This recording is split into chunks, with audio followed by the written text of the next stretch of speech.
Okay, what's going on? I'm officially live. In case anyone's seeing this too, we got the house is filling up. Live at the moment too.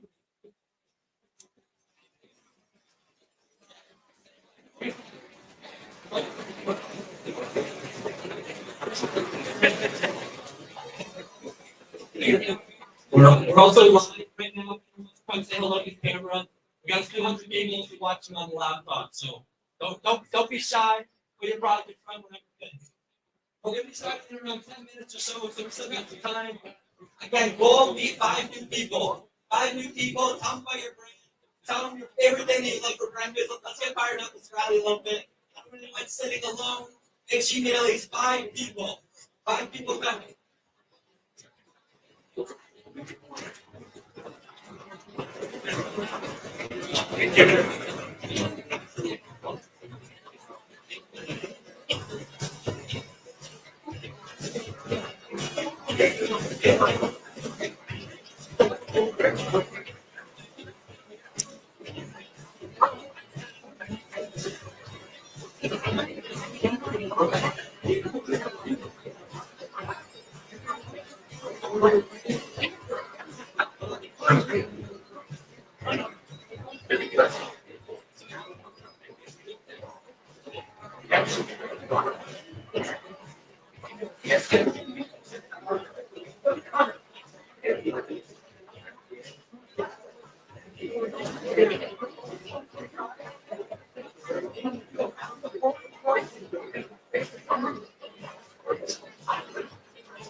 What did we say?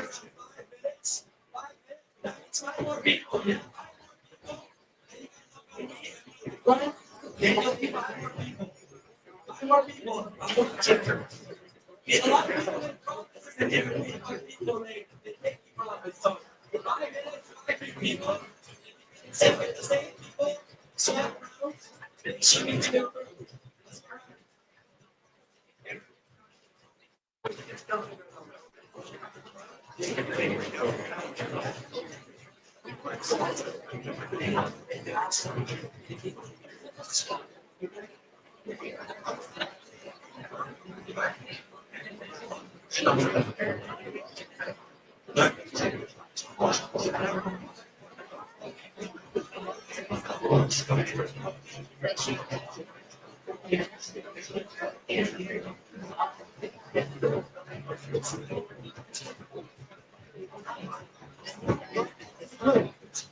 We're gonna start in 2 minutes.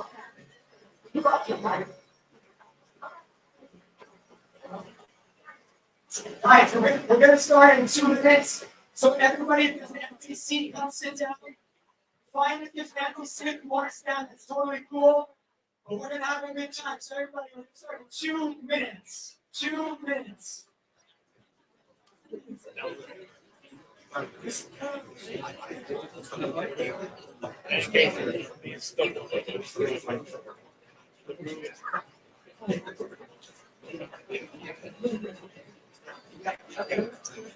What's my mic on?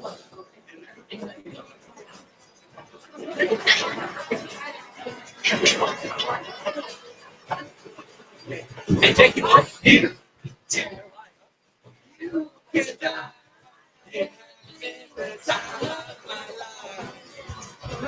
Voice is terrible.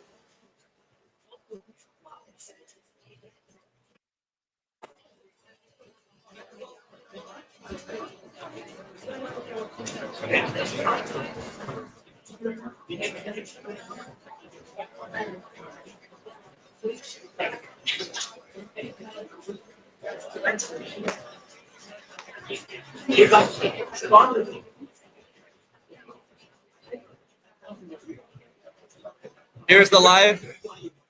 They're coming in. They're coming in. Couple hundred strong. How are you gonna deal with this now?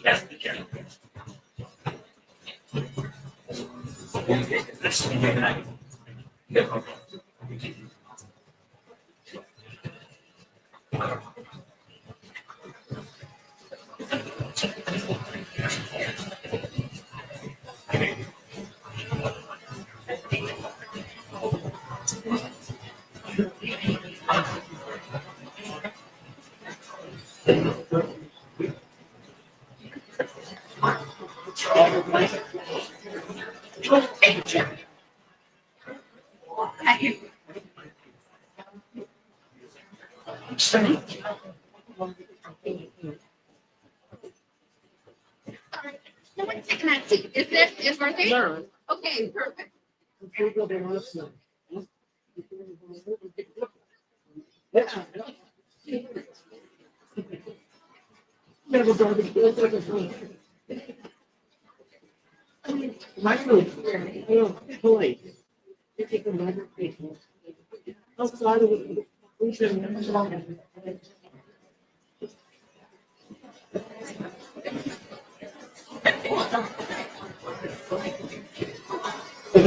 Live streaming? Yeah.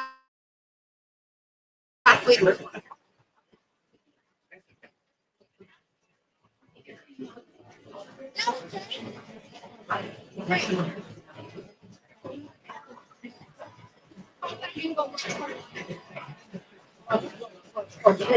Yeah. You just gotta watch your elbow. Boom.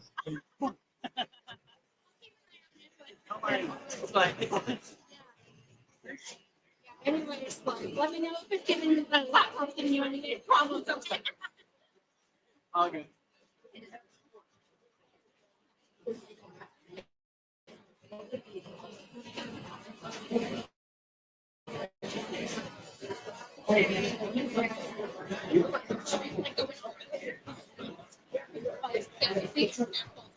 Show my butt. I want to show my butt. I would say I would say any swear words like fucking. Going on here. Nice. There we go. I'm gonna put it right here. I don't know how many. I don't know how many people are coming. Okay, everybody come sit down. We're gonna get started. Everybody come in. Come in, come in. We're about to start in 20 seconds. Everybody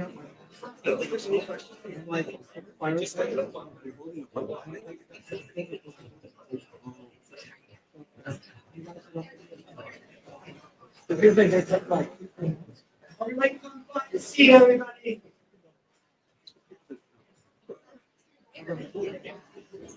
Everybody come sit down. We're gonna get started.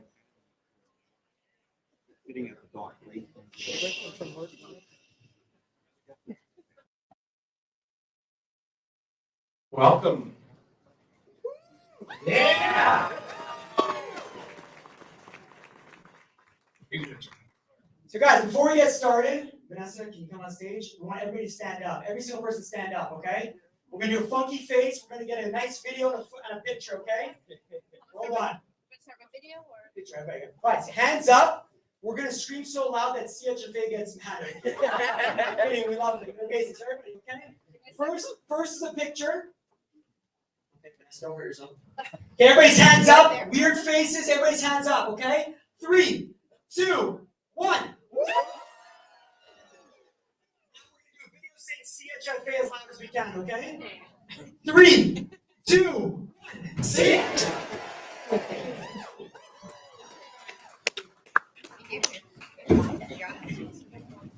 Hey, so thanks everyone for coming.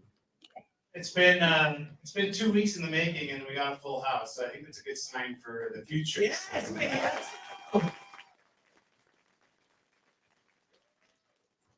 We're gonna get to intros, but just the revival tour. Jake and I started talking about how do we get people together and create more community, get everyone really fired up about what they're doing, and give them a place to be able to share that. That's how this all started to become. And so we're gonna take this tour. We're gonna go across Canada because whether you're in Toronto or you're in Montreal or Edmonton, Calgary, Vancouver. People need community, and we all need to be together. We need to win together. So that's what today's all about. Today couldn't be about anything without sponsors and AMZ Prep. Blair put a lot of work into helping make this happen, and CHFA has also put a lot of work in by giving us the space to make it happen. Shout out CHFA. Give them a round of applause, please. You guys can hear me again. I actually grew up in a pretty entrepreneurial household. My father had his first business, which was called Netherworld Sauces. Wow. It was like a hot sauce company, and what was a shame, while it was successful and it's small, it didn't make it past a few years. Very similar to a lot of entrepreneurial businesses and that's okay. Businesses fail. And what I thought was the most ironic thing, now we run a warehousing company, we do fulfillment and shipping in a whole different world. But what I think is so interesting is how if CHFA might have been there beforehand, right? Or we had such a powerful community that these beautiful, incredible founders are building a couple years ago. So I think that is kind of an ethos of what we're building here. It's about how do we cultivate a community, and even on the logistics side, CHFA, I'm hearing about all this stuff now. Like AMZ is even going to sign up to be part of the CHFA vendor, which is incredible. So I'm super excited. I want to thank you guys all for coming. This is damn incredible that we can bring this many people together. So I appreciate you guys. We have some incredible people here. So I'm going to let them take the stage. But yeah, one more time, give it a round of applause for CHFA. Thank you.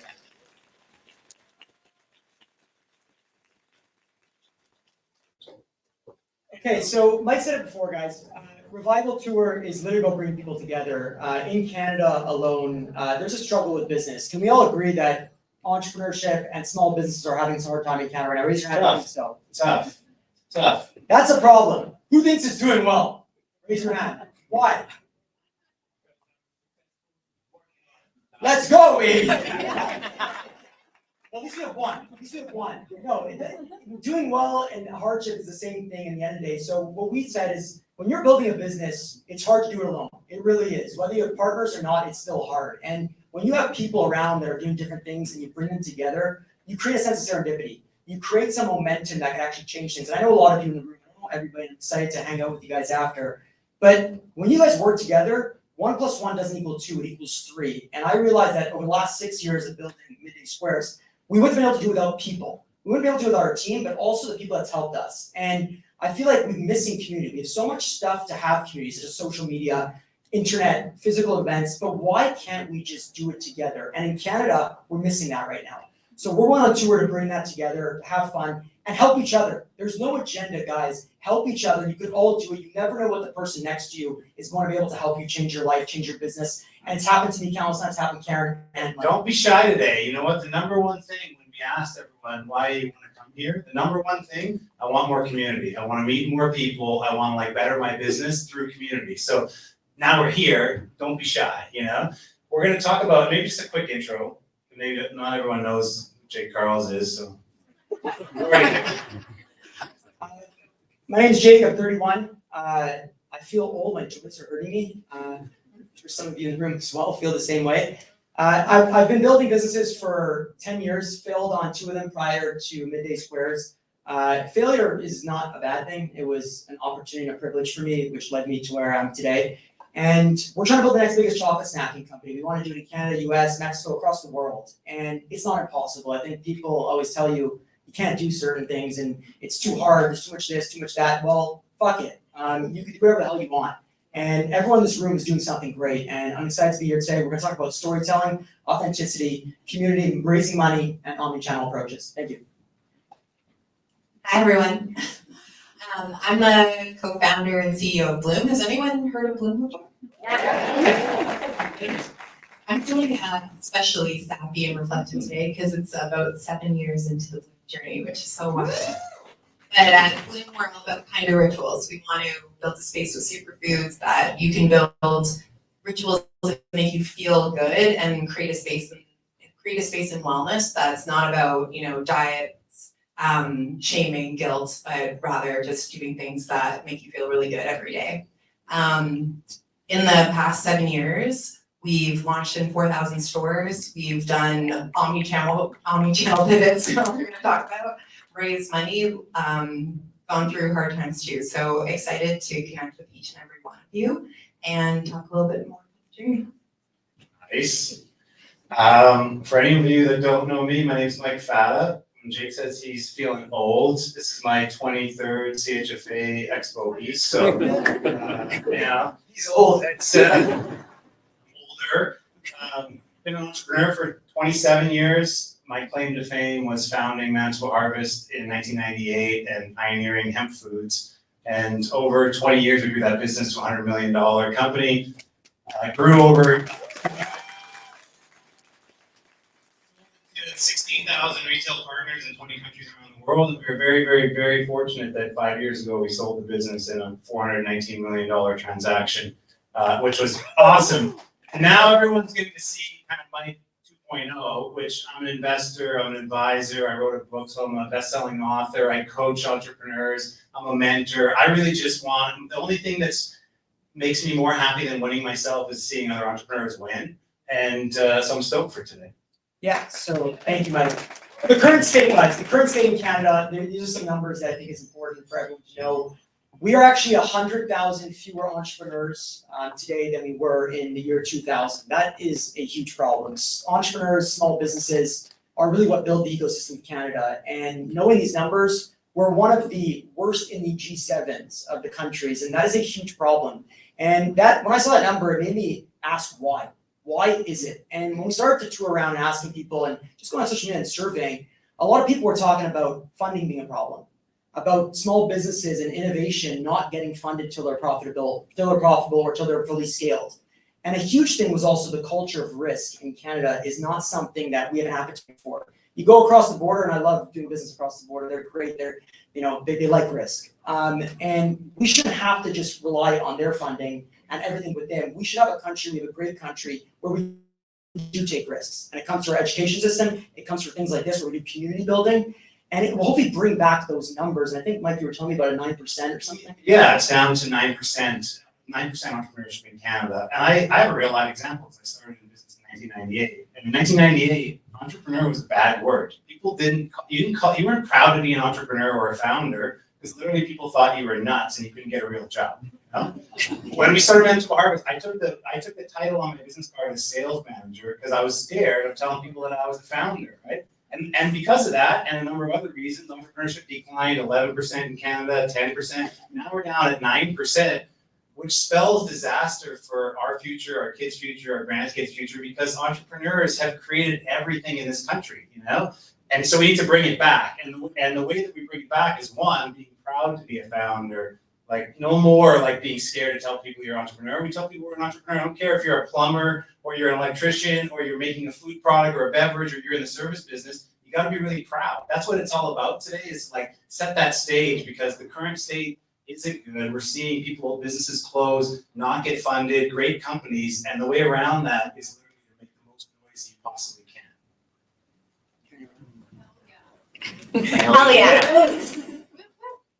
Yeah, I can just, like, listening to you guys think about my own personal experience. So 7 years ago, I was actually working in commercial real estate. I was working in like a job I hated, actually, every day dreading going to work. And I always wanted to do something entrepreneurial, but never thought that I had what it took, or was afraid of failure, or afraid what that even would sound like to tell my parents that I would quit my steady job to sell superfood blends. But I'm so glad that I did. And it's like one step after the other. And I think that it's really sad that people let like the fear of failure hold them back from taking that first step. And I'll tell you that what Blume is today is nothing like I originally envisioned when I founded the company. It's all been about adapting, pivoting, changing your strategy as you go, as you learn. And I wouldn't have been able to do that without an incredible community around me. So we're going to do 3 themes today. Storytelling, we're going to talk about raising money, and we're going to talk about omnichannel in a very brief way, and then we're going to get into a lot of networking. I want everyone in this room to meet each other. I want you guys to all eye each other on social media, because again, you never know how that person's going to help you. So and we're going no holds barred Q&A. So and we want it's interactive. We want people to participate. If you have a question, you can learn something, like we're gonna get to that. how many of you have a business in the room? Raise your hand. Whole heart. How many of you want to be in a business that aren't in a business yet? I will start your own business. No, raise your hand. It doesn't need to be embarrassed, it's actually hot. I'm entrepreneurial. So guys, you guys are really hot in this area here. Gorgeous. Big, but I saw you slowly raise. You gotta just be proud of that. I like that. So how many of you that have the business or doesn't have the business share your stories consistently on social media? Raise your hand. Okay, that's a problem, guys. This is 15% of the room just raised their hand. 10% agree. That's why we're here. I studied to be an actuary. I failed in school. It's not like I'm a chocolate chair. I wear sunglasses inside. It's not really actuarial. But the point what I'm trying to make was that storytelling is something so powerful, yet so many businesses and individuals aren't sharing their story. And the reason why they're not, as I think Karen hit on it before, is fear of judgment, fear of failure, fear of what others will think about them, or regulations and barriers to entry. And I can tell you that storytelling isn't just about selling product. Storytelling is a way to emotionally connect. We live in a world today, guys, that is called an attention economy. We live in a world where attention is one of the most valuable assets. And it's harder than ever to actually get that asset because there's so much information being bombarded into the consumer's faces. Each one of you is trying to sell your service. Each one of you is trying to sell your product. Each one of you is trying to make a friend. And the only way to get through this attention economy is not to spend money just for the sake of spending money, or to create content for the sake of creating content. You can break through this attention barrier with 2 things: storytelling and authenticity. And every single one of you in this room has access to each one of those things. Each one of you are amazing and gorgeous and all that stuff, like I said before. And we could put on the same t-shirts, we could put on the same hat, we could make the same products if we really want. We have the same jobs. The only difference between all of us in the room The only difference is our DNA number one. Hopefully that won't change over time with AI and all that jazz, but that's number one. That never changes. Number two is your story. Each one of you has had so many experiences in your life, whether it's in your business, whether it's in your personal lives, that makes you different than the person next to you. Think about that. Yet most of us don't want to share that. When we go to a job interview, we're talking about our grades, we're talking about our resume, the jobs you've had, rather than how we make people feel. The only thing that differentiates you is not the product. We're all making commodities down the line. True innovation is really difficult. When you're offering a product that's a little bit better, you need something more. A story is access to that. A story is not a new trick, guys. It's been around for 1,000 years. Apple has been telling a story for 40 years about a hardware item. It's a commodity. Yet they won the battle, not because their product's better. They won the battle because they understand storytelling at a very deep level. They turn the masses to believe in this culture, this community around a hardware. How many of you have an Android in this room? Fuck, this is hot. Why do you have an Android? Hate Apple, great. No, seriously, why do you have an Android? Because they last longer than Apple. Great. Anyone else? One more person. Yes, why, Kelly? Because I just don't like Apple. I got the first edition and I just couldn't work with it. I was used to a BlackBerry and. I love that. Great story, that one. Last one. What? Freedom of Android. Great answer. So if you just realize the answers, some are just like the other cult side of the other business, but it's usually based on function. It's based on the actual features, the operating system, the freedom of the platform and how they have. That's based on a function of a product. Now, if you go to Apple, which I have an Apple, I have 4 Apple products. I've got swooned into that community. Steve Jobs sold a story. He sold this idea of thinking differently. He sold this idea of, I'm going to put 1,000 songs in your pocket. That's how he explained the iPod. He didn't explain it from an operation standpoint. He explained it from a story. They built one of the largest companies in the world through storytelling. Their products aren't necessarily better than the Android products. Their community is a lot stronger, but they put time and effort into that. Nike's done the same thing. Nike's shoes cost $20, $30 to make, but yet Nike has managed to sell the shoes for $150 because we as consumers believe in their story of achieving greatness. They bet on the underdog. To just do it is 40 years of work built on a story. They bet on Michael Jordan. They bet on Tiger Woods when he was failing in his life and he's going through hardships and he came back and won the Masters. The story is so powerful. Yet why are we not sharing that story? And the last thing is authenticity. Authenticity is your greatest superpower. You're different than you, you're different than you, I'm different than Karen, I'm different than Mike. How we make people feel and the energy we give is going to attract customers. It's going to attract community. It's going to attract raising capital. When you're authentically yourself, you're your best version. When you're trying to be like every other business, or you're trying to win every other war because that person wanted, or you just because they're in Loblaws, you need to be in there too, you're copying someone else's playbook. They're playing their own playbook. You're not going to beat them with their playbook. Authenticity is unique. So why do not lean into it more? If I could leave you with one last thing before we go into capital raising, that I think is critical for everyone in the room, whether you're an entrepreneur or not an entrepreneur. If you make average decisions every single day of your life, is what we're taught in life. Make average decisions, take no risks, be like everybody else in business and your personal life. Then outcome statistically, it's the only thing I learned at university, is you will have a straight line of output decision. Your input decision will lead to an output decision of a straight line. Points that go like this. Average, it goes up over time. Looks okay. Now let's take that same graph and let's input on average decisions. Let's input you being you every day, making decisions in that lens, taking risks, following your gut, leaving your job if you want to leave your job to leave to another job, starting a business selling Teletubbies. I don't care. That used to be the hottest item. If you make these unaverage decisions, you're going to statistically have an unaverage outcome, meaning it's not going to be a straight line. It's going to be a zigzag, ups and downs. And at first, that is the ugliest graph ever. But when you choose to look at the failing stuff, in quotations, failing what society tells you is failing, the points in the bottom is an opportunity to go through to actually improve and learn and get better, then you are always winning. So why would you not go out every day and make unaverage decisions in your life when you have access to that? Because every loss is an opportunity to win again. And I can tell you that so many losses have led me to here today. And that's the only reason why I'm here. I took them with a different perspective. Not getting mad about the losses or looking at them as I'm a loser or I'm worse than. It's like, oh no, it's a privilege to go through pain. It's a privilege to go through adversity. It might be hard on you. You might lose someone in your life. You might break up. Someone might break up with you. You might lose your business, but it leads to another door. And if you look at it like that, you'll always advance forward. Thank you.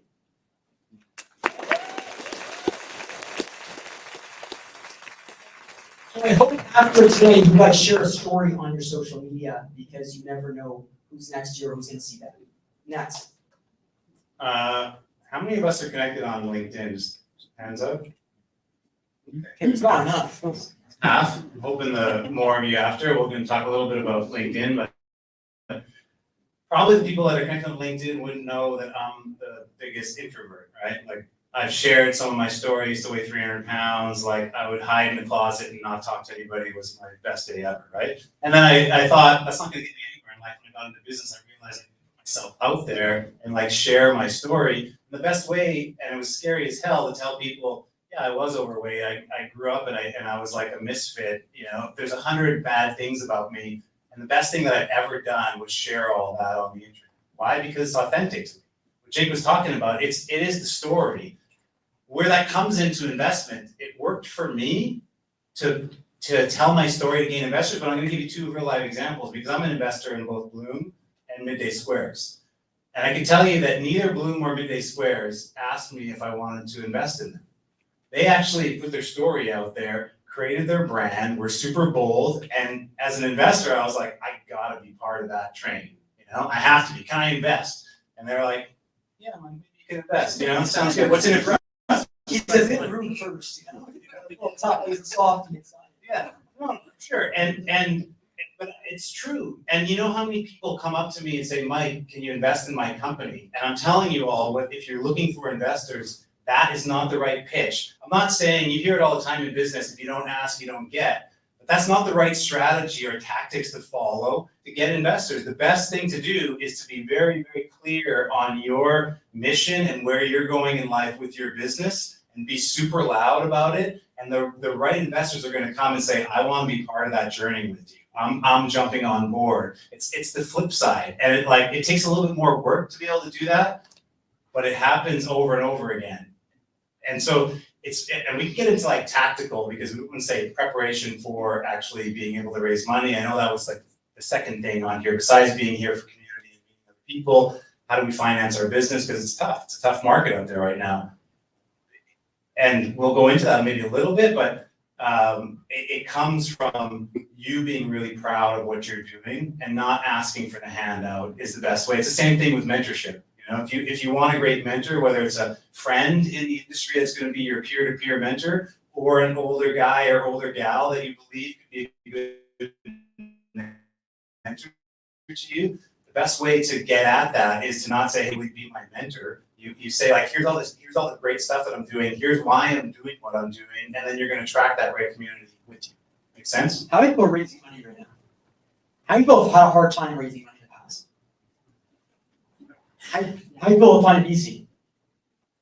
Teach us the lesson if you did. What Mike's saying is correct. Storytelling works. It creates hype, it creates FOMO. These are real things. It makes people feel something. It gets them to know you before you actually have a conversation with them. And one thing I can tell you is we raised 10 million USD through LinkedIn. Swear to God, can't make this up. We were in a term sheet in 2022 with somebody, a big group, and they pulled back. 2 weeks left of cash, almost bankrupt as a business. And because we were so loud on LinkedIn, so loud in storytelling, we had a group of 6 investor groups in the US that were willing to just take the capital and invest $10 million without even necessarily knowing the due diligence, because they already knew who we were. They already knew exactly what type of trust we would have because we're very transparent. We show the good and the bad.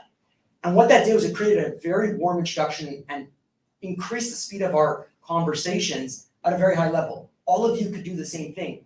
Your competitors aren't stealing your information. You're not sharing your suppliers. You're not sharing, trade secrets. You're sharing basic information that's relevant to people. Let them in on your lives. Let them in on your businesses. It will make that process easier. Just like he said, he's invested in so many businesses. The stories are what captured him originally from it. Tell the story, Karen, because Karen's got I think she has the record in Canada for how much money you could raise in a short period of time. And LinkedIn was very helpful. I actually never thought that I'd be someone who could raise capital. So, I didn't have friends who had raised any money. It just seemed like this amorphous thing that, did I even have access to that? Would people invest in me? And I started telling my story online, mostly on LinkedIn, about my D2C brand that was pivoting to more of an omni-channel brand, which we'll get into later. But in the end, we raised $2.5 million in about 6 weeks. Karen, thank you for what you said. I think I'm ready to raise money. I was doing a little bit of mentoring with Karen, helping her out. So I think I'm gonna raise money. I'm gonna raise $750,000. I think where I started, I was like, Karen, raise more money. You have a great story. Yeah, that's right. And I think that when we talk about authenticity and community, it's so applicable to fundraising too, because I had met Mike 2018, like something like that, like a year into the business. He had placed a purchase in my online store, had trouble getting the product, and we built like a real relationship. It And was a kind candor moment. I was like, customer service kind of stuff. I missed this part of the story, but I was doing customer service at that time. and so like really like we developed a real relationship outside of funding that when the time came for me to raise capital, I had a friendly ear, I had an index I could get into. And so I think it's like you have to build real relationships, not just in your time of need when you need a check. You need to be like building relationships that will be there for you when you need it in the long run, and you have to be there too. And really the secret to that is actually enjoying what you're doing, being proud of what you're doing, and being able to want to share to people why you're doing what you're doing. That becomes natural. I talk about it all the time. You take time out of the equation and just be stoked for what you're doing. Other people will be stoked for you, and they want to go on their journey. Yeah, and then we're gonna enter to the omni-channel. How many people sell 2 channels here? Raise your hand. Like retail and. Is there D2C brands only here that are only selling D2C? Raise D2C. Anyone D2C only? Anyone just retail? Everyone's mixed, I guess? Yeah, tough question. Okay, so Karen's dominating that, so talk about it. So I want to tell you first a little bit about the history of how we got to where we are today. So today, on Amazon, e-commerce stores, selling to specialty stores, into the US and Canada, retail, like we're really an omni-channel business today. But if you backtrack to, let's say, January 2020, I was only selling to coffee shops. And I don't know if anyone remembers, but a little thing happened March 2020, and all of a sudden my, growing business was down to zero, basically. And so in April, I launched my first online store on Shopify. And really that was the beginning of the Blume you know today. And so Blume for years was really a fully direct-to-consumer business. And for anyone who's really deep in that space, that industry changed a lot too with iOS changes in, I think, 2022. And so that was when I raised capital and really decided that I needed to go omni-channel, and I had to stop relying on one channel to be kind of the foundation of my business. But that sounds simple. It sounds like, you have one channel, how do you open up another one? But it's different logistics, it's different packaging requirements, it's different how customers shop, it's different how your team needs to be structured, how your business needs to be financed. And so really, it's only been in the last year that I feel like we've really settled into this omni-channel approach where we have to think through how the channels support each other versus how they live individually. So for so long, I was focused on D2C's got to be profitable, it's got to be this, it's got to make sense here, and retail, it's almost its own separate business. But now when Amazon Prime Day, for instance, comes, it will be direct to consumer supporting Amazon. It'll be emails driving people there. It'll be like the whole team rallying around this big moment. And so this idea of building an omni-channel business is really a result of the world is crazy. Crazy things happen. The world shuts down, and now we really want to build channels that speak to each other. And if you haven't seen Super Belly, Blume Super Belly is like #1 on Amazon. So Karen's done a great job of actually doing it.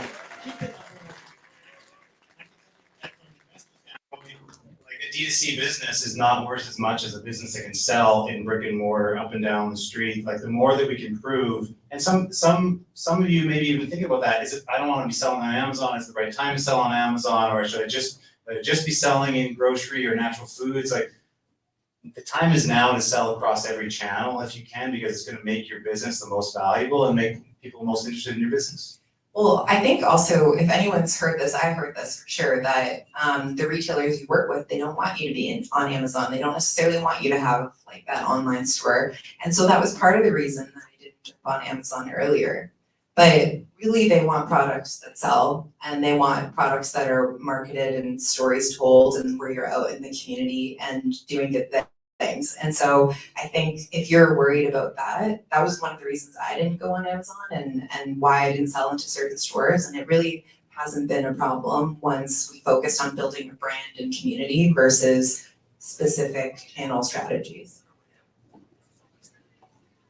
I hear someone, that's weird.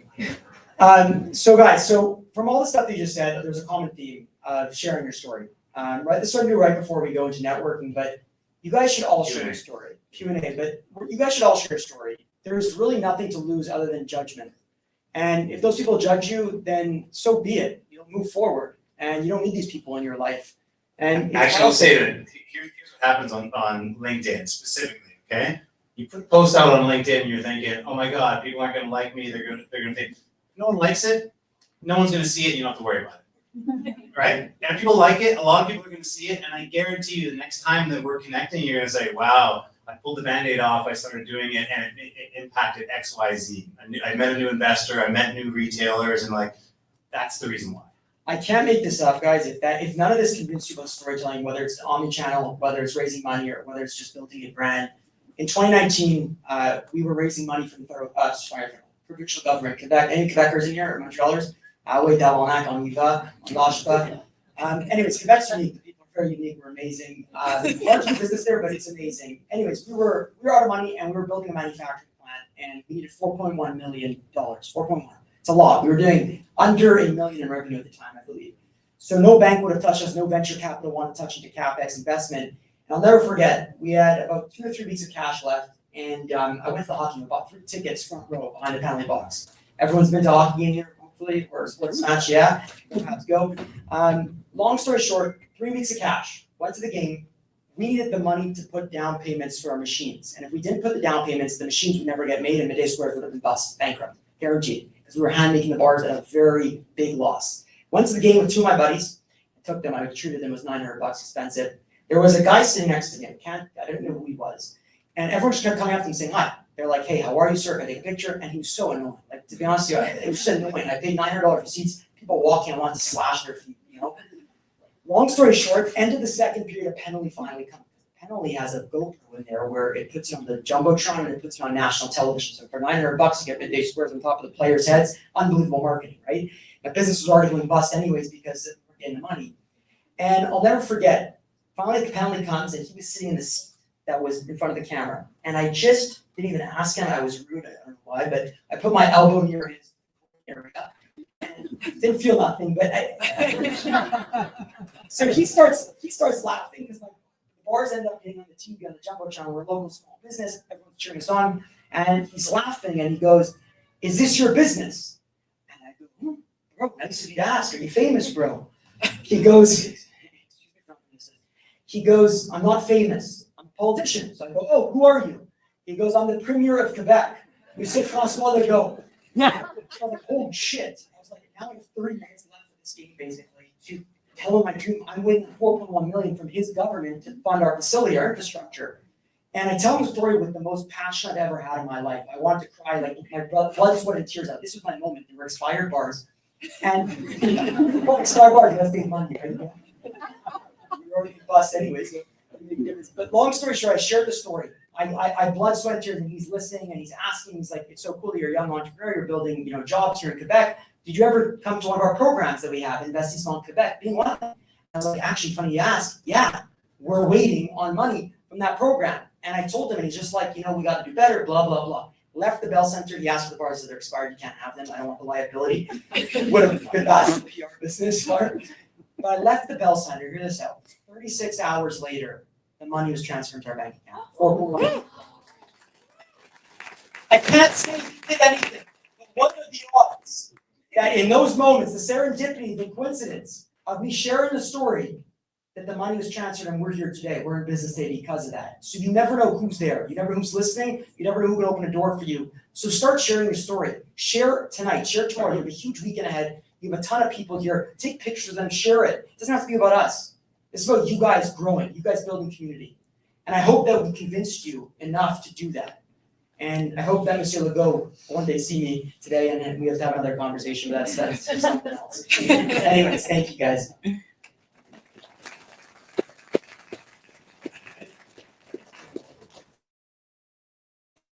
Like most things in entrepreneurship, it's all about the repetitions, and like we're trying to like make it easy on, we're all here. I guarantee you, if you take a picture with the people that you met, we're hoping you met 5 people at least, because really all about meeting people. Take a picture with the people that you met, share it on LinkedIn and say like, hey, I met these people at the revival tour, and here's what that meant to me or whatever. It starts the juices flowing, right? And then the next post, and then the next post, and by the time we see you, and then you're gonna have Jake and I and Karen needs to, she's busy too, but like high-fiving you online, because that's what it's all about. You take the online world of trade shows to LinkedIn, which is a 24/7 trade show, and then you take your relationships on LinkedIn and you bring it into the real world by having a coffee chat, making friends, and like advancing your business. That's really what it's all about. That's the formal part of it. We do want everyone to win together. That's why we're here. Now we're gonna take some Q&A and no holds barred. So whatever you want to know on any aspect of business or any aspects of business. Yeah, yell. If you're gonna ask a question, just yell and look at everybody. Come think. We have a mic here. I'll bring them up. And then we're gonna do a bunch of networking, guys, because everyone's got to connect here. I know there's people that can help each other in here. I know for a fact. Yeah. Yeah. All right, my question is for you, Mike. So related to storytelling, so how would you recommend entrepreneurs who are selling products or services to bake in the principle of sell the future and not the feature? So how do you what would be your think about it like this, organic content creation, storytelling is not an advertisement. And so if you go and say X, Y, and Z company, if I would have done it in Manitoba Harvest, hemp parts, hey, here's my next post about hemp parts, here's my next post, like people turn them off, they tune up, right? So it's not about that.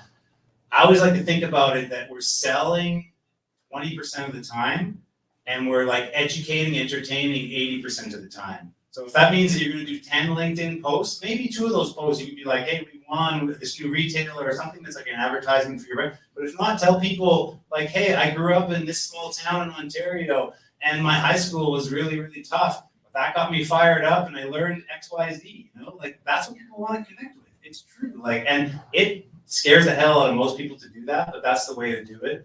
So, and then just think about not overselling, because you always get the chance to sell, but we're just building community. You don't meet, what do you do when you meet someone in real life? You don't go and say, hey, my name's Mike, I want to sell you some hemp parts. No, like, hey, I'm from Winnipeg, and here, I've been an entrepreneur for 27 years, whatever your story is. And I would suggest for all of you to get started, like the Copywriting Bible is a great resource. It's a great book. I think you can get it on the internet now for free. It's a PDF. You can search the Copywriting Bible. It's 100 templates of viral posts to share where you could just change the words and insert your story. It already has the structure. So if you're like looking to start, that's the storytelling way, because it is a practice. It's like learning how to bench press and then your chest gets stronger, like doing cardio and you get more cardiovascular. Thanks. Anybody else? Yeah. Which one? Who you got? No, anybody. Here, shoot. I have a question for Jake. I know this may be a difficult one to summarize very quickly, but how does one find a good mentor? Great question. So I'm going to do it in 30 seconds. So I have so many mentors. Elon Musk is my mentor, and I do know him through social media. And I'm not even kidding. He's bold, and he just makes me feel bold when I watch his stuff. You might like him, you might not like him. That's totally cool. I'm talking about him just being unapologetically is what I respect. So what I mean by that is, I don't know where you went, but what I mean by that is that you could find mentorship anywhere. It doesn't have to be physical. It could be on social media. It could be following someone, reading someone's book. That is their mind that they're putting out there. Some of the greatest minds or the most infamous minds in the world have done that. And I find that you don't have to necessarily reach out to someone and have a physical conversation. My mentors are all over the place, and it's helped me feel bolder, make me take more risks, just watching them do it. And it's inspiring because it shows that it's not impossible. Great question. First? No, I got it. I'm running around, Mike. All right. Thank you. How do you get over the whole social media thing of posting, of advertising, like that thing that's beyond just here, take my product, this is what I'd like to sell? bringing in that extra. You mean how you get over kind of like the fear of posting? I mean, if you find out, let me know. But I think it's just you have to push yourself outside your comfort zone. Like Mike was saying, he's actually an introvert. I'm shocked by that. I'm sure you are too. I definitely identify as an introvert, and the idea of posting online about my story made me so incredibly uncomfortable. But as you start, you realize that there are so many people who want to be where you are too, and you're an inspiration for them, no matter where you are in the journey. So actually, when you ask the question, who is a founder here, who has a business, like almost everybody here is, there are so many people who haven't taken that step yet. Talk about that. Talk about how you started that journey. Talk about how you got over that fear, how you ideated, how you created your first product. There's so much value in what you've done. And I think it's really taking a step back to realize that you are an inspiration to people, and you have to, like, you should share that. You should share that. It's the mass mentorship. Like Jake talked about it, mass mentorship is like you're following someone else online or you're reading their books or whatever. People say, I've only been an entrepreneur for 1 year. What do I have to share? Well, to everyone that wants to start a business, you have everything to share because you're talking to yourself from 1 year ago. It's very, very relevant, right? Because it's fresh, it's in top of mind. And the people that are reading it being like, oh, that was the fear that you got over, or those were the first three things that you focused on to get to that point. And so it's always our safety mechanism. We stop ourselves. We're like, no, imposter syndrome. No, it's gonna be dumb. No one's gonna like it. You have to get over that and just start. And the more reps you do, like exercise, the stronger you're gonna get. It becomes natural. You live a life that you might find potentially boring to share because you live it 24/7, but everyone in this room doesn't know your life at all 24/7. So you have a lot to share actually. And start small. Momentum builds very quickly. The limit goes to infinity, as calculus says. And I want to talk about another tactic, just specifically for LinkedIn, because we're all LinkedIners, and I think everyone, We're not LinkedIn. getting paid by LinkedIn. Well, but LinkedIn is a million people. So everybody's on LinkedIn. Your next investor, your next customer, your consumer, even like everyone's on LinkedIn. LinkedIn isn't about like, oh, I have to develop this viral post every single day. It's not about that. I like to think about it, and if you follow me, you probably heard it, like LinkedIn's a 24/7 trade show. Well, what do? You want to make sure that your profile is up to date. You got a nice picture of yourself and it's clear on like what you do if you're a founder of a business or who you help. But then you can go on LinkedIn and just comment on other people's posts. You can go on Jake's post and be like, Jake, congrats on the award. You can go on Sally's post that you met here and be like, it was great to meet you. And like, I can't wait till the next time we get to spend with each other. Those are just the natural networking things that you could do from the comfort of your home. And then give yourself time to develop one post a week or whatever the right amount is for you. But it's the networking and the commenting and actually connecting with all the people that you've met here. People say to me, you have a great community, Mike. I mean, I've been working on this community for 27 years. The community up until 4 years ago was only at trade shows, and it's now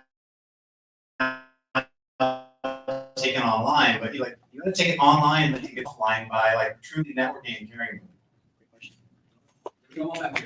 Yeah. All right, thank you so much for putting this on, by the way. That will feel great. Jake, this question's for you. And speaking to storytelling, your sister actually released a video recently about becoming potentially a chocolate tea company and not a chocolate company. I'm all about upcycling. I'm curious, because you guys will do awesome for the upcycling world. That route, do you have any updates on that? And bonus question, what are the chances I can get you to do a first bite video with our pencil? So you can be an argument for that. I love what you do, by the way, and I think that you're bold as nails as well. I watch you. You do create content and you put yourself out there. So honestly, shout out to you. Everyone should follow him. Your question is very interesting. So who has cocoa in their product here? Anybody? Yeah, it's a disaster. Cocoa prices are at the highest in history right now. Doubled in 1 year. It's a 100-year high. Think about that. So if your product has a lot of cocoa in it, your margins are completely shrunk, to be honest with you. And that's what's happening with Midday Squares. We had a lot of wins that we spent over the last 3 years building our manufacturing, and then chocolate through the roof and our futures came up.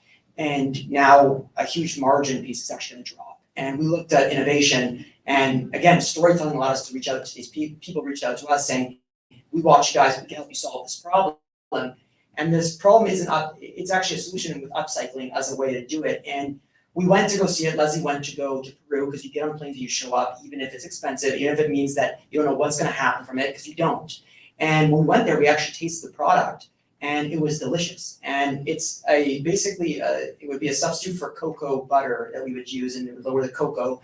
And the difference of the product is not necessarily just the ingredient, it's that the name of Midday Square can no longer call itself a chocolate bar, which, regulations here are ridiculous in Canada, because you can call a chocolate bar something with high sugar, palm oil, a chocolate bar, you can't call Midday Squares one, even using real food ingredients. But at the end of the day is we don't have a solution yet. We're working on every option. We just don't want to raise our own prices again. So that's what we're working on. Yes, we do like the upcycling. And does your pretzels have nuts, by the way? So I could do your video. And I'm allergic to nuts, but recently I got information I might not be, so that's really exciting. I've never tried this. Sell it holistically. I do. It's because people tell me, but I use what they say. I don't use what I say. But I will do it with you after. Thank you. Anyone else? Since we're not getting the mic, can I just ask you like this? Just yell. Yeah, just to get it out. Okay. Perfect. So I wanted to ask you what I was asking you earlier, Jake. How important is the ecosystem? Because when you're a starting entrepreneur, I'm in my entrepreneurship journey 8 months, right? And I'm new to Toronto. I moved here 2 years ago. And I'm trying to find that circle, that ecosystem that can motivate me, get me going, because I love this energy, but I can't get this every day. So being here. You actually can't get it every day. No. How? You can. Toronto entrepreneurs. This is what you can get it every day. You have to take it offline to online, and then take it online to offline, and it can happen every single day. You know, I connect with so many people. Likely, many of you here every single day. People like, you're actually taking the time to comment, answer like things that are going on, because yeah, that's my community, right? And so, and then there's a number of. It's you have to show up locally and then amplify digitally is a very strong strategy in business. And so go to the events here and meet. I'm hoping that you met 5 people here, connect with those 5 people, jump onto LinkedIn and text and stuff, and then you can connect with those people every day. That's what it's all about. It is hard. It is hard. Because what you're saying is why we started this exact, bringing this room together, because there's a lack of community in Canada. It's not that Canadians don't want community, it's that we just haven't formed it. There's little groups here and there that do things, but the idea is we need a better culture overall in terms of helping each other build the businesses, because we don't just want government jobs here. You know, you looked at the data recently that there's more government jobs of public sector than there is the private self-employed that have gone down. That is devastating. That's devastating for jobs, I mean, the government red tape. But that's devastating for our kids one day. That is devastating. People don't realize the effects that will have in 15 years and how behind Canada will be as a country.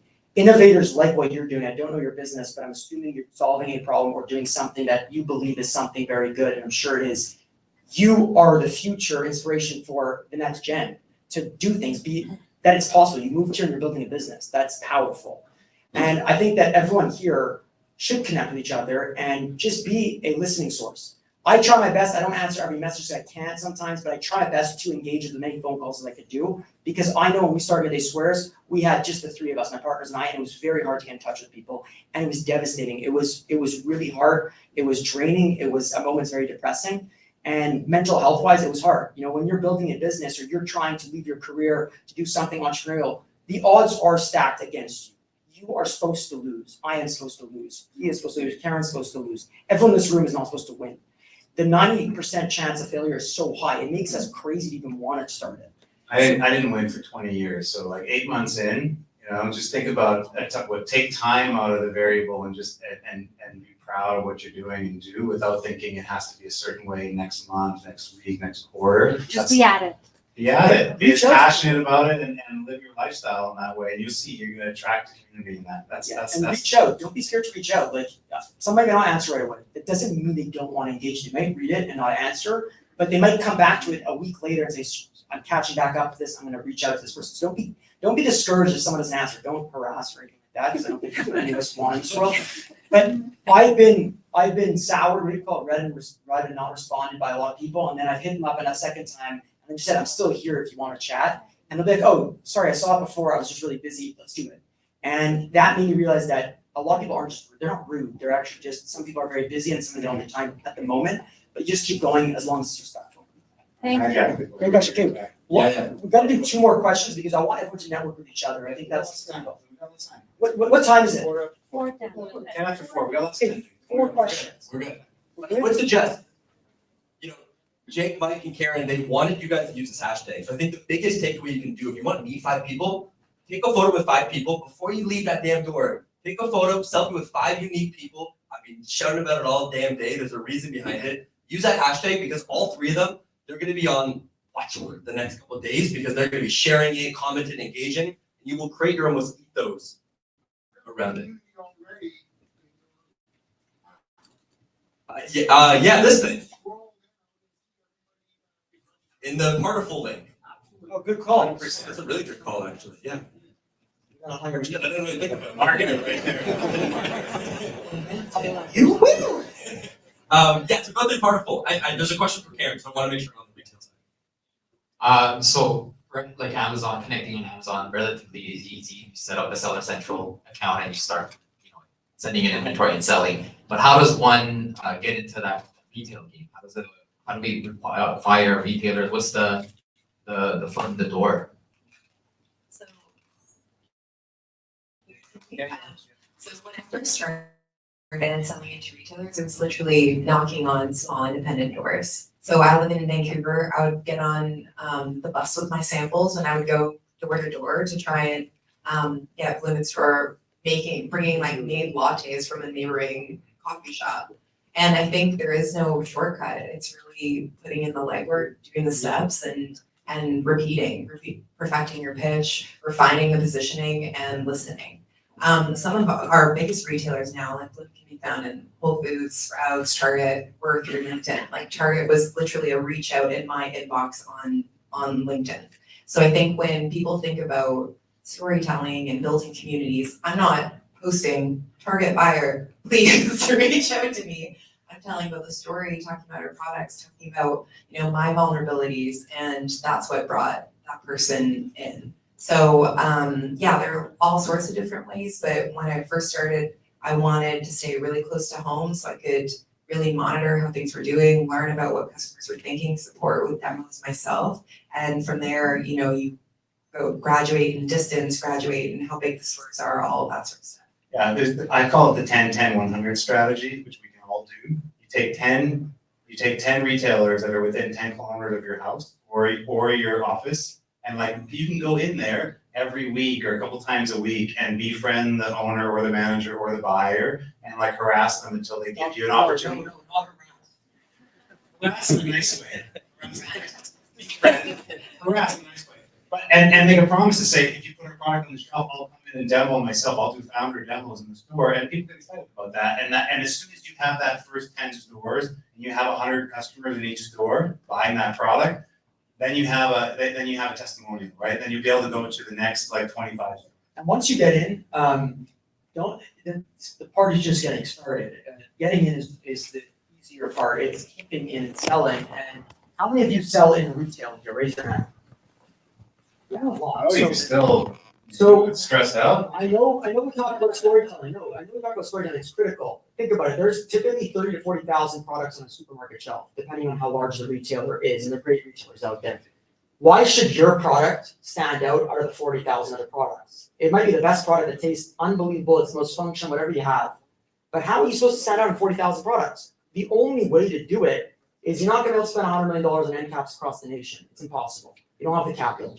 The way to do it is just tell your story. Make people part of your journey. Make your customers or your consumers, your friends, you can call them guests, want to look for your product in the store. Make them feel part of your journey so that you stand out of the 40,000 products. You don't have the money that the larger organizations have. They can buy data, which is critical to obviously an organization. They can actually spend on everything from end caps to retail marketing. You have your story. Use it. Consumers are on their phones 24/7. Listening, looking for added value education. If your product keeps going on there and it's a story that they care about, I guarantee they will go and they will do the tour to find your product. They will search the store and look for it and will shine bright like a diamond for them. We're in the refrigerator. There was one spot we had, but of 40,000 other products. We sold well because eventually the story got us 2 spots, 3, 4, 5, because the momentum was created. But it all started with the consumer wanting to look for our product. Yeah, there's no easier way to do that than home. Like Forrest did that in Montreal and did a lot of focus to Montreal, but it doesn't matter what city you're in. I started in Winnipeg. It's not Montreal or Toronto or Vancouver, but you can go up and down and get those stores. Because if you're going in there as a founder to your first store, you're likely to convince them to buy a little display of your product. That little display takes a great picture, you know? Yeah, founder doing a demo in the store takes a great picture or video. And then you execute locally and amplify digitally. Put that story online, and if someone else goes, oh, I want that to happen, you know, and it'll give you your next shot. We need some order now. Go ahead. No.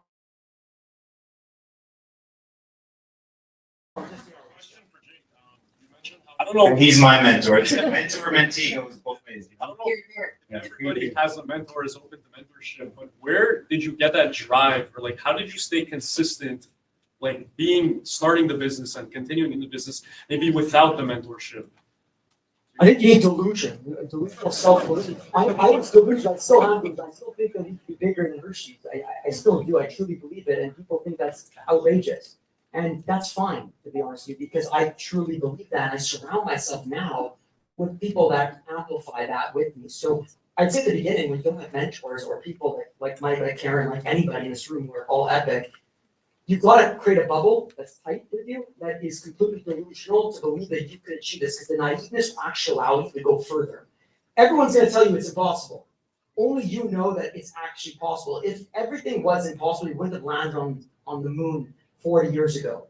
They've done it because someone believed that. Someone believed it was actually possible. And I would say that the more you have that delusion and the more conviction you have, people are going to want to be around your energy. And Mike came around our energy because we were so delusional. You guys know who we are. We're loud, crazy, wild. I said, hey, 4 years ago when I met Jake, and Liz and Nick, but most people thought Jake was crazy. And he is a little crazy. Crazy in a good way, right? But there are people that are like, no, I don't want that energy. I'm like, that's the future. Being bold and telling your story is the future, right?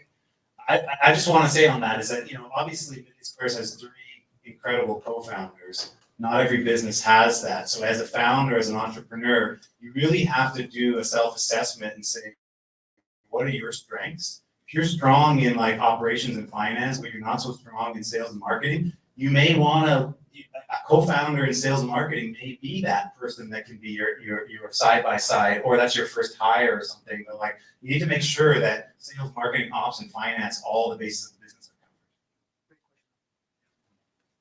covered. We're going with hands, lady. One of the two, one, two, yeah. You there? Thank you. So great panel, guys, and one of my partners and I are here, and we actually run a boutique 3PL business, and we're trying to focus a lot on female founders. Yeah. A few months ago, probably about 6 months ago, our company didn't have a very good revenue month. And one of the founders and I were having a conversation. It was like 7:30 p.m. I was at home. He called me. He's like, Shadi, he's like, you're so deep in this that for you right now, you probably don't see a way back out. He's like, I just need you to, and I had a trip coming up. It was my first time taking 2 weeks off in like over 4 years. He's like, I just need you to go on this trip, reset, and come back fresh. So I did. And the trip was amazing. I came back, I felt good. I was like, Imran, we're gonna kill this. Like, let's go. I'm re-energized. So the question that I have is actually for all 3 of you. And I'm just wondering if, as founders who have been doing this for a really long time, you would say that there's certain boundaries that we need to set for ourselves that essentially contribute to our long-term success. 100%. Called governance. It's called governance, and it's really, really hard in a small business. But the structure of governance, of actually having a strategic plan for the year, having a budget that ties to that strategic plan, quarterly checking it and doing a formal, like, how are we doing against our strategic plan, monthly doing a financial review of where you're at, and then weekly having KPIs, is what we call working on the business instead of working in the business. Because as entrepreneurs, especially small businesses, we're all working in the business every day. And you're like, yeah, it's nice to have, adjust my budget. I know the budget's wrong, but it's a nice to have, and I have to keep packing orders, all these different things, right? But that's where we get into trouble. And that's the easiest way to burn out is not be true to your governance. And so, you know, that is the secret. Last year, I had a Has anyone had a burnout? Raise your hand. Oh, yeah. Okay, guys, that's a lot. So burnout can affect you one day or affect you 10 years, your whole life. It can change your entire internal body, actually. And I was chasing the wrong things a couple of, like 2 years ago, I think it was, I was building up towards it, and all I wanted was awards and TV and these like vain things, actually. And I started to lose track of my why, and I thought I was unstoppable. I had all these wins happening, and I was like, I can't lose this. I gotta keep going, I gotta keep fighting, I gotta keep pushing 24/7. And I had my body give me signs that something's a little off. And I was like, oh, it's all good. MJ, we could do this, blah, blah, blah. And I kept pushing. Hustle, hustle, hustle, hustle. And then finally in January of 2022, I think it was, I got hurt playing hockey. And I was so stressed that my body was so tight that I actually thought I hurt my back. And I physically couldn't do traveling every day that I was doing, speaking in front of people. I had to be sitting and lying down. And it made me question my entire life in terms of my identity. And who am I? If I can't do all the energy, the craziness, then do I have any value in this world? Am I useless? And I went so depressed to the point where I was exhausted. I felt lack of motivation, lethargia. I felt that I didn't want to see friends or family. I didn't care. The business was doing well. I didn't care about it anymore. I was willing to just let it go. And I was rude to people that I cared about. It was a weird thing that I was doing. And I just wanted to sleep. And I was okay to sleep and not get up. I did not kill myself, but I was okay to stay in bed. And I just didn't have any energy to do anything. And then I just said, I'm done. Something's off. And I took 37 days off a sabbatical or recharge, whatever you want to call it. And I did a ton of therapy to understand what was going on. And I started to realize that I was in burnout. I hadn't stopped for 5 years straight. I wanted to achieve and achieve and achieve and achieve and achieve. And I lost track of what actually means something to me, what is relevant to my life, what actually matters. And I was so unhappy and depressed that I felt it was rock bottom. And then I slowly started to climb up. And then I started to notice what triggers were a problem, what told my body to slow down. And I realized that when you're on a treadmill, you gotta get off sometimes and go back on it, or you're gonna hurt your body.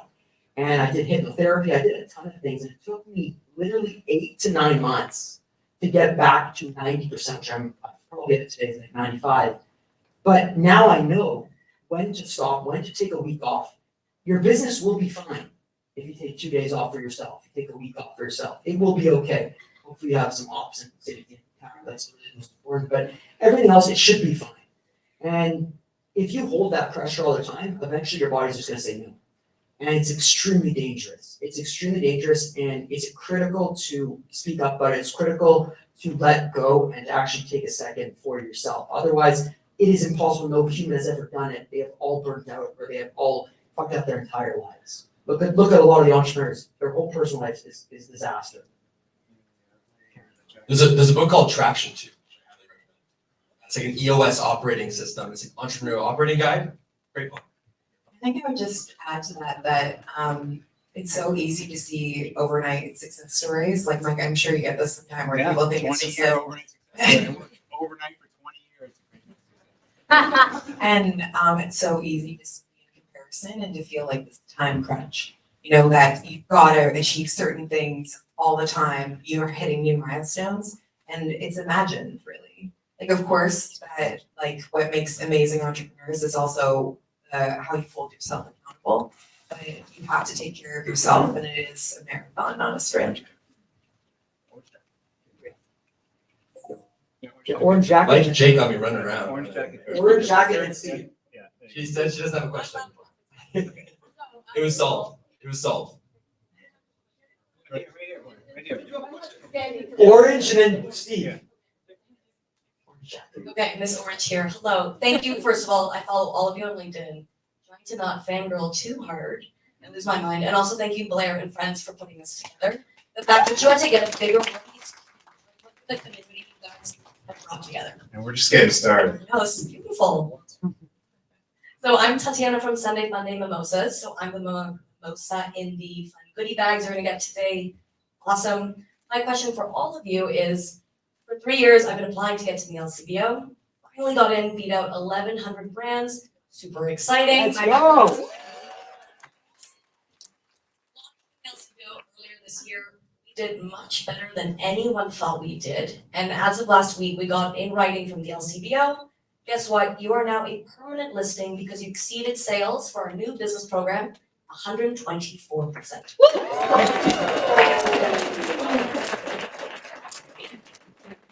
construction team, which is super exciting. And now I'm like, oh, okay, now I need money. So I've been reaching out to investors, giving the deck, whole spiel, everything. Starting to book calls, and a lot of them are like, oh yeah, send me your 3 years of financials.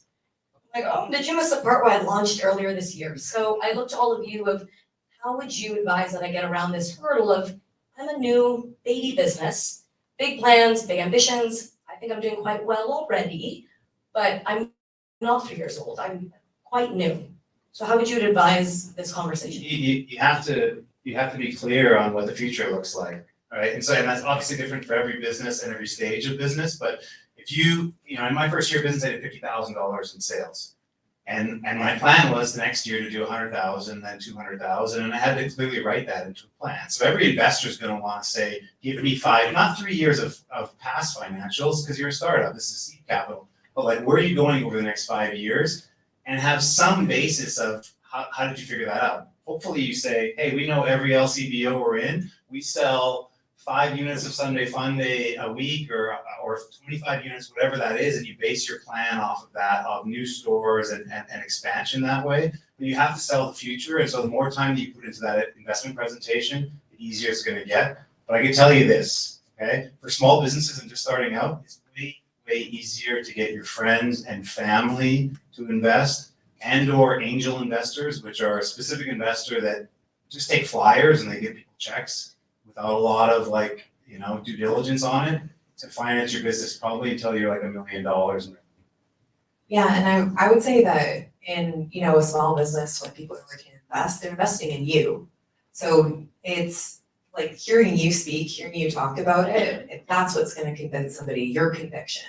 So pitch competitions, grant programs, things like that, like how do you get your foot in the door and just start building momentum for yourself in non-conventional ways? That's how we met, right? Karen did a pitch competition. I saw the results of the pitch competition on LinkedIn, and I'm like, oh, I can meet this person. It's like there's excitement there. So you got to create that momentum and create the future. Think about how many decks they receive, these venture capitals, these BDCs, EDCs, or whatever you want to call them, all these organizations, they get thousands a year. So they see the same thing more or less. Again, commodities. So don't sell them on that. Don't win that battle. Someone's gonna make a presentation. Someone's gonna hire a copywriter that can do the most epic stuff. The jockey is the person that they want. At your stage, they're betting on your conviction, like Karen said, and your momentum, your energy. Attract that energy, build that energy where you have people that want to come to you. And they will. And I promise you, with your narrative, you just told all of us, and the fact that you got up and you looked at the whole room, you are a presenter, you are a storyteller. Use it to your advantage now. It's inspiring that you didn't just talk to us, you talked to this whole room and you spoke. And I think that you're going to get that capital. And if you have to go to the US, go to the US. They like to take flyers a lot faster, and that's what we're trying to hopefully fix over the next 10, 20 years to get more capital here in Canada. But for now, you could do something shortcut. We're going to do 2 more questions total. I have one selfishly for Karen that I want to ask. Just a quick question for hands in the crowd. Who's a female entrepreneur in here? Yeah, raising damn high. Damn.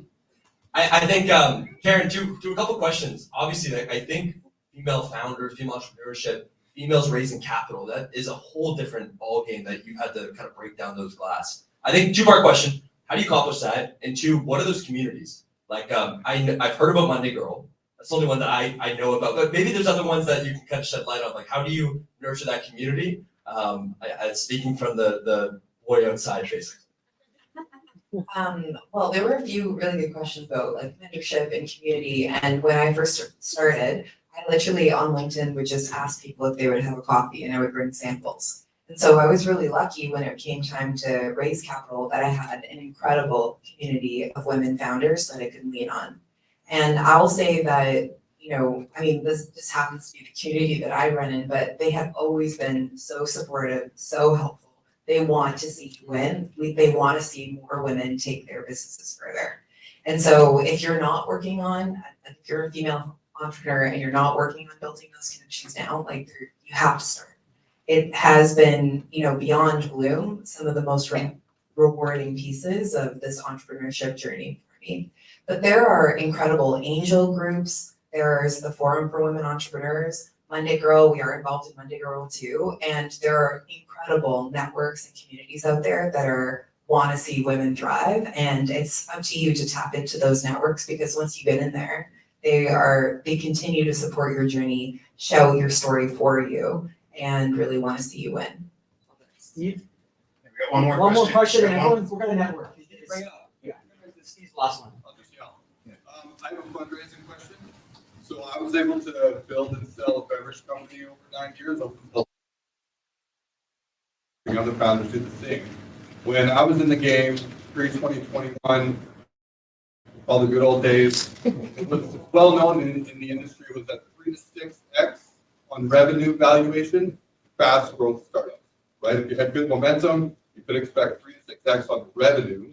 Today, no one will give me an answer as to what the expectation is for angel and seed stage founders who are high growth. You give me the dirt. I asked over there, they wouldn't do it. No one wants to. Yeah, well, it's tough, Steve, to understand. The term is like, what's market? Okay, I can tell you that in the last like 2 years, 3 years, market is falling like a knife. And so founders get confused because they say, hey, I saw a headline that Soul Cuisine sold for 5 times sales for $125 million. So now my business is worth 5 times sales when I'm raising capital. That's not the way that it works, you know? Especially when you're a young brand and a startup. This is really the challenge. The market right now, I can tell you from a venture capital standpoint, which you have to be a $5 million business to raise from venture capital. So it's not necessarily fair if you're like a $250,000 just startup brand and you're raising capital, but 1 to 2.5 times sales is market right now. And unless you have some crazy IP, like you're not just another product that is similar to many other products, you have something really special, you're going to have a hard time with going out with like a 3, 4, 5 time multiple. Most investors are just going to turn you down because they have so many options. Again, especially sophisticated investors. My first investor was my mom, $5,000 check, $10,000 check from my brother. Like that is the way that you have to start in this business. People that are close to home that invest in you, right? And then maybe you can convince them, even though you're a $100,000 brand, that your business is worth $500,000 and you're raising $100,000, so you're only going to sell 20%. You know, it is really, really tricky. And I'm glad that people like you are helping more entrepreneurs after you've created success. So good on you. I think something to add to that important. So I do meet a lot of private equity and venture firms across Canada and the US. And I would say that there's an optimistic view right now. I'm not going to be the pessimistic one because the knife has hit the bottom. Interest rates are coming down, which means that, from people that don't know that, is that the larger organizations, such as private equity firms that do buy these companies, or strategics like the Mondelez's, the Mars, the Procter & Gamble's, Unilever's of the world, will start to acquire more businesses because money becomes cheaper. And they use a lot of debt sometimes to buy businesses. So that's going to create a lot more momentum. And Mars just acquired Kellanova. That is a huge shift in the M&A transactions, which actually sets a domino effect down the button, so down to venture, because that means that people are buying, that means that they can sell, that means they can put money in. So I believe over the next 1.5 years, you're actually going to see it go away from the 1 to 2, move back to the 2 to 4, maybe up to the 5 over the next 2-3 years, and then that maybe stabilize at 2 to 4 to 5 maybe. But I've definitely seen from these people that I'm speaking with that they're not talking so much just about profitability. It's very important. Profitability is probably the most important. And off. You should focus on your off rather than sales, to be honest with you. But at the end of the day, I'm seeing that they're curious about sales again and they're getting excited about that. So I would say to you that I wouldn't go on the bottom anymore. It's now moving upwards, and give it time because it's going to happen over time. But the more M&A transactions that happen, the better this is for the investment world. One thing I would just add to raising in general, obviously as a previously e-com business, there was so much raising happening in that environment at crazy valuations in 2020. I'll tell you, a lot of those businesses aren't here anymore. And I think it's like, let's move away from celebrating like raising as the victory. It's like what you do with the capital, it's what you can achieve with it. It's not about raising, it's about your business and making it a viable business in the long run. And I think the philosophy on that has changed a lot over the last few years. I was going to say, just to cap it off, because we're going to start to move two things. One, I'm having a LinkedIn Live audio next Friday with Matt Matros, who's a 3 times founder, grown and exited his business. We're going to talk about financing. So if you want, just go on my profile. The announcement's going to come out on Monday to continue this conversation. I will say there's a whole bunch of more questions. I'm not going to take more questions right now, but hit the 3 three of us up with questions, either here, as you can grab us, or online. We'd love to just be able to feed that information. We want to give a couple minutes to our sponsors, to CHFA and other sponsors, just to move forward. And then we want to have this program start, end like it started, with some networking and actually meet more people here, so you can take those relationships and grow with them. Take pictures, meet everybody. If you want to ask questions after, we're staying. So, and then we're gonna head to. Yeah, we're gonna be here till 5, and then we're gonna go to lunch. Yeah. Is the group from CHFA here? Okay, that one person, come up and talk with CHFA. In the meantime, Luke, if you want to come up too, we're just gonna do a quick 3 minutes. I want to say thank you to the sponsors for also making this happen. So just give a quick round of applause.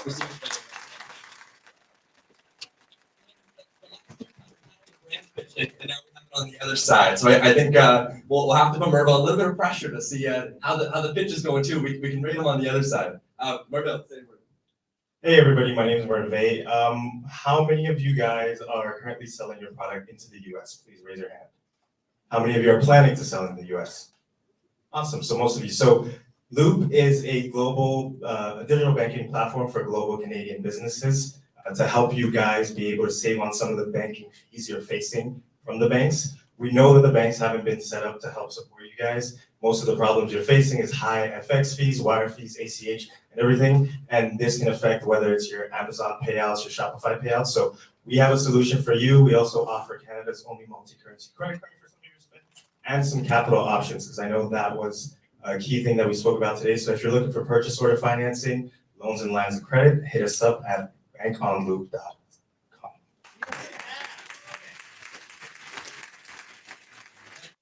CHFA, and then we have True Ups. I just want to, because I know we have a bunch of CHFA members here. You're already signed up for the show. You're going, and then we have some people that may not be very familiar with CHFA. CHFA is about 1,000 members in the natural Better For You community, and is a tremendous amount of support for our members, not only at the trade show. We hold trade shows in Toronto and Vancouver, but also online and through some of the other service providers. So if you're not a CHFA member and you're interested, some of the CHFA folks here will talk with you and just see. There's some very reasonable memberships with a huge amount of benefit. I've been a member for over 20 years. I was on the board before. It's like CHFA changed I think I'm a Hall of Famer now because of the age, you know. But CHFA changed my life and just helped me to like advance my business, and maybe can for you as well.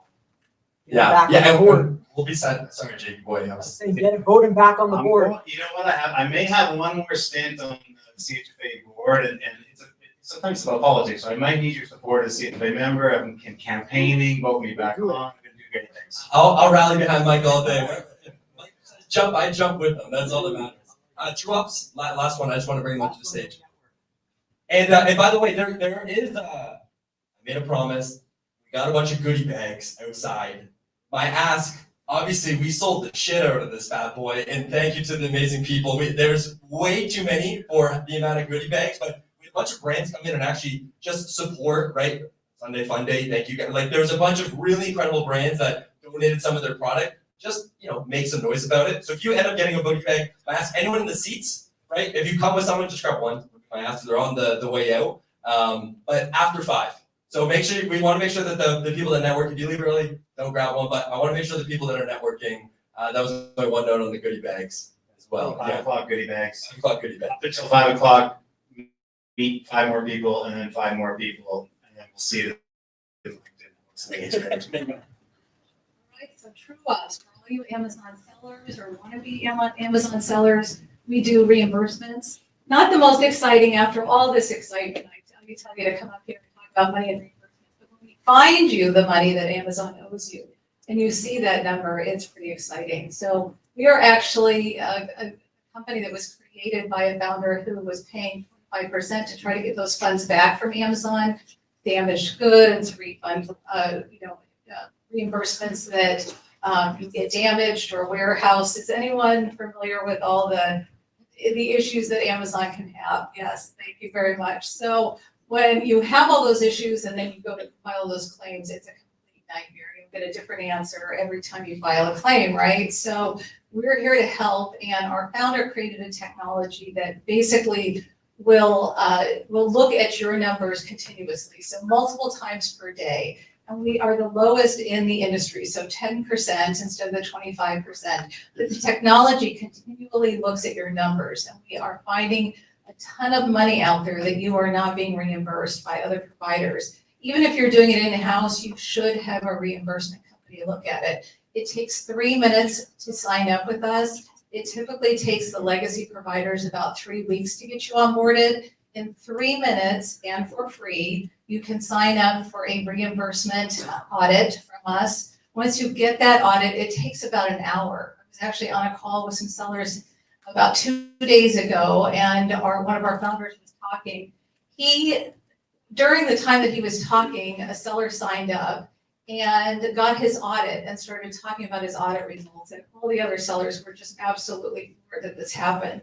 Because if you worked with a legacy provider, it can take a good month to get an audit. So 3 minutes for free, you will see if Amazon owes you money, and then you get to decide if we go after it, if you go after it, when we go after it. As many of you know, also, there's some rule changes going on with reimbursements now with Amazon. Come talk to me, come find me in the crowd if you'd like to talk about that. Happy to provide answers. Thank you, everybody. That's the formal part of it, but we have this room until 5 o'clock, network here, but come and like, let's make some content and take some pictures together and like have a good. Take some photos, connect everyone. Connect with 5 people. They have 5 people before you guys leave. I'm gonna give you the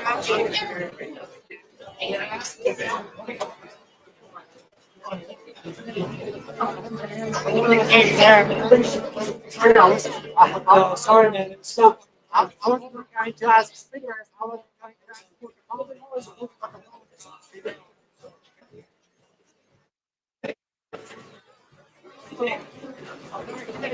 to my no, no, I'm not going to do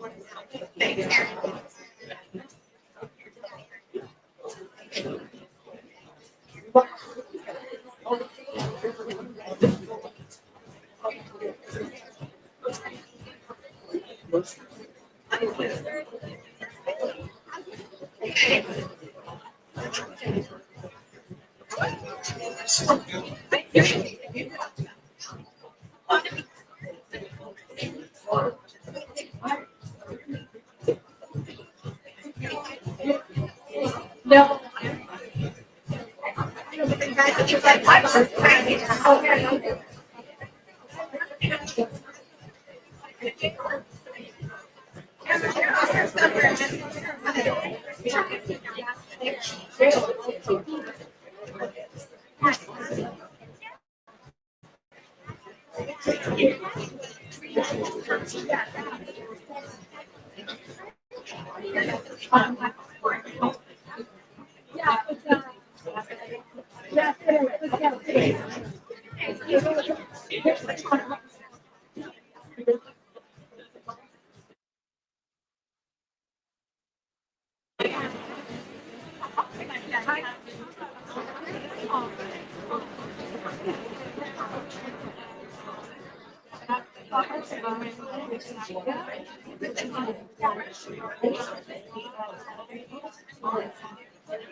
I'm sorry, I squeezed right by you.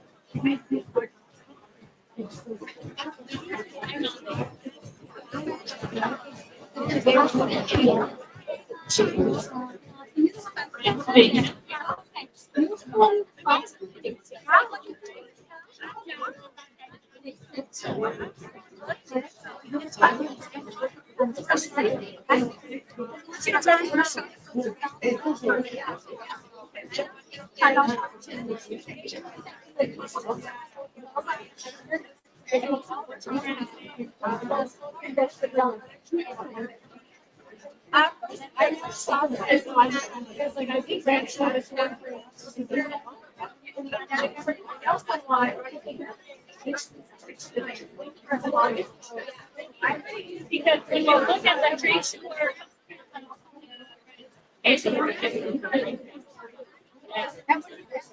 are you free now?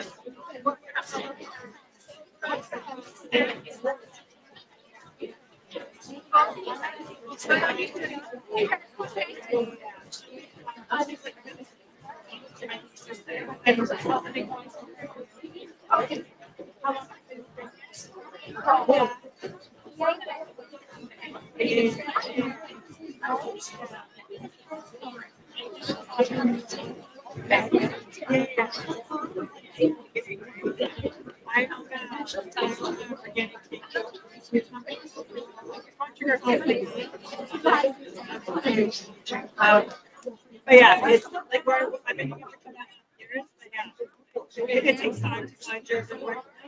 Just in your product. So yeah, you know, turn off and it's been helping you.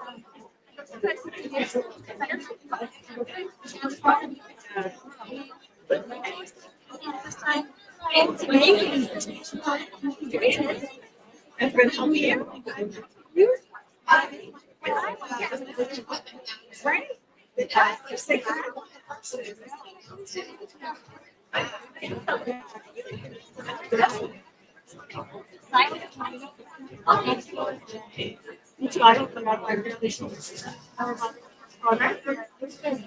Let's work fast right now, buddy.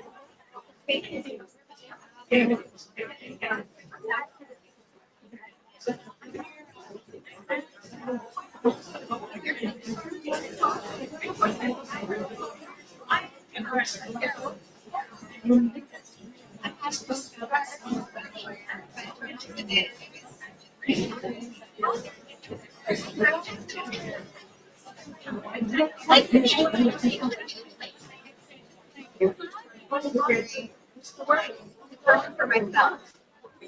I want it.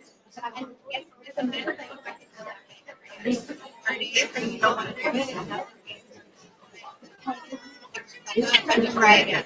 So yeah, I think it's like, yeah. 7 years, right? Like now, starting to believe, have to be financed. Yeah.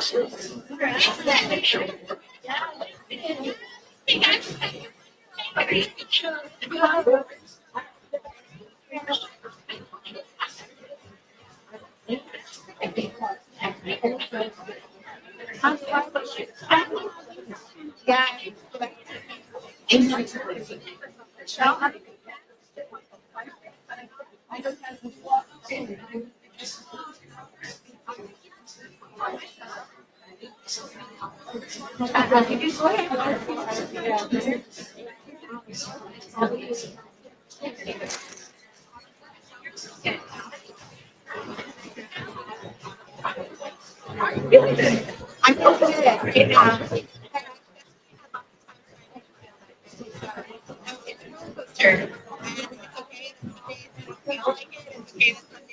Like hard, otherwise everybody can do it. So I would say that right now,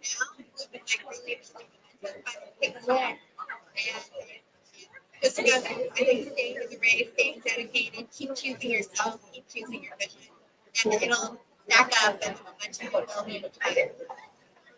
Yeah, we got a booth. We're in aisle 400. Yeah. Yeah. Okay. I will. It's a bad rep, and I'm sure they're great. Do you have a booth? Yes. Okay. Okay, what's the thing I have to try?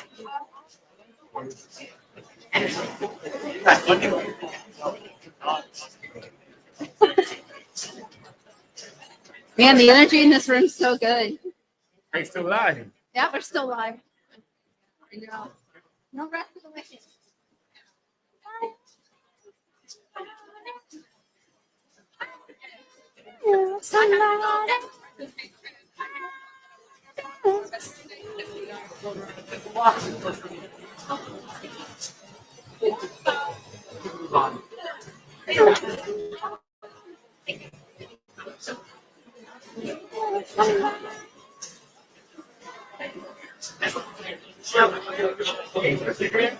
Live stream. Live streaming? Yeah.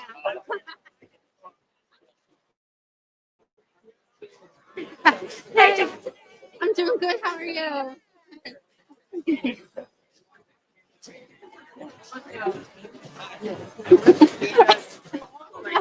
Hello. Say hello to the live streamers. What's your business? Okay. Turns beer waste into a sustainable, nutritious flour, no sugar, high fiber, high protein, and now we are going to be launching pretzel crackers next year, but Jake's going to try it on camera. Awesome. Thank you for sharing.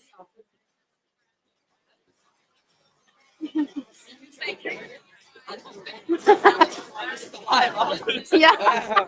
Follow about your digital hub. There's Kitchen Hub. There's hundreds on this. There's hundreds of people on here? Yeah. All right, go to Kitchen Hub Food Hall and order from some of the best restaurants in the city. Five, Mandy's, Wingstop. Order them all on the same order for one delivery fee. Awesome. Thank you so much. Oh my God, yeah!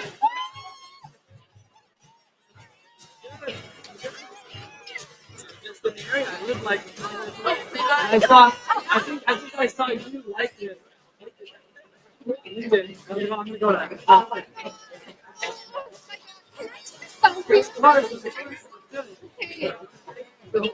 Yeah, sorry. I'm working right now. Oh my God.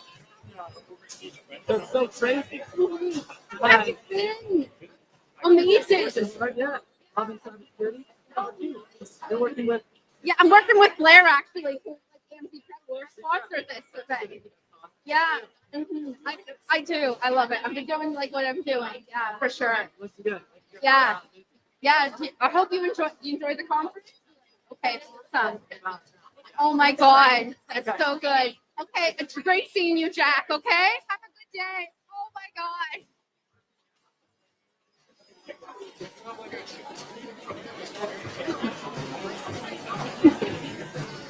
Say hello to the high shirt, the live on live stream, folks. Like, you want to tell us about your business?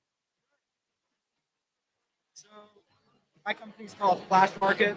We help you find exact matches for similar products on Amazon and give you market analysis. So if you have a factory that sells you cooking equipment, you'll have tens of line items for every different type of product that you've got. And what our product does is, given one of these products from your supplier and I give you a price, it goes on and finds every single part of Amazon listing that matches exactly, and it gives you intelligence on what these other companies are doing. It tells you the average selling price, pack quantity, if it's something in multi-packs. It tells you how clustered it is in terms of sellers, so you can see how dominated the space is, and it helps you sort opportunities and add SKUs to your stores. That's what really makes money at the end of the day. We have to talk later with all this, for sure.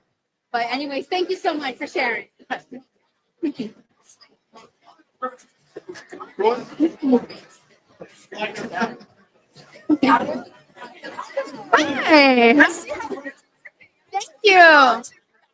Thank you so much for that.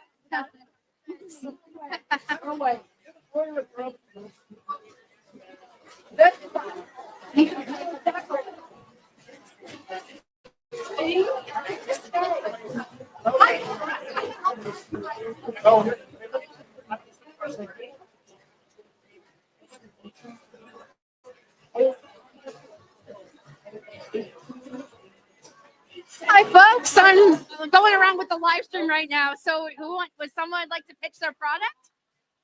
service, boutique 3PL. So if anyone's looking for a boutique 3PL, you can check out our website, shipdetonate.com. Perfect. Thank you so much. Okay.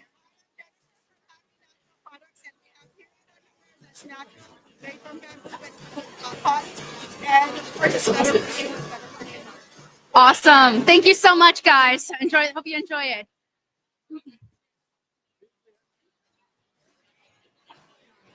Say hello to the live stream, folks. So the live stream, say hello. Yeah. Sorry. Okay. Well, folks, I think that's about it. Join us. If you haven't followed us yet on LinkedIn, please do so. Follow Blair, Forrest on LinkedIn. Follow all of the speakers going on. Thank you so much for attending, and I hope you guys enjoyed the rest of your day. Okay, then, take care. Bye.